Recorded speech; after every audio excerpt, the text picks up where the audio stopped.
കേരള സാങ്കേതിക സർവകലാശാലയിലെ സാമ്പത്തിക പ്രതിസന്ധിക്കിടെ ഫിനാൻസ് കമ്മിറ്റി യോഗം തുടങ്ങി. താത്കാലിക വൈസ് ചാൻസലർ കെ ശിവപ്രസാദിന്റെ അധ്യക്ഷതയിലാണ് യോഗം. കഴിഞ്ഞ തവണ ക്വാറം തികയാത്തതിനാൽ യോഗം ചേരാൻ കഴിഞ്ഞിരുന്നില്ല. ഉമേഷ് ബാലകൃഷ്ണൻ വിവരങ്ങളുമായി. ഉമേഷ്, യോഗം തുടങ്ങിയിരിക്കുന്നു, വിശദാംശങ്ങൾ എന്താണ്? എന്നിട്ട് കഴിഞ്ഞ 2 തവണയും ഫിനാൻസ് കമ്മിറ്റി യോഗം ചേരാൻ കഴിഞ്ഞിരുന്നില്ല. ഇതേ തുടർന്ന് ബജറ്റ് പാസ്സാക്കാത്തതിനാൽ സർവകലാശാലയിലെ ജീവനക്കാരുടെ ശമ്പളവും പെൻഷൻകാരുടെ പെൻഷനും അടക്കം മുടങ്ങിയിട്ടുണ്ട്. ഈ സാഹചര്യത്തിൽ കോടതിയുടെ കൂടി നിർദ്ദേശത്തിന്റെ അടിസ്ഥാനത്തിലാണ് വീണ്ടും ഫിനാൻസ് കമ്മിറ്റി യോഗം വിളിച്ചത്.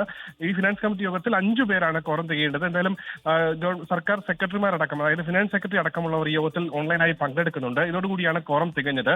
നാളെ സിൻഡിക്കേറ്റ് യോഗമുണ്ട്.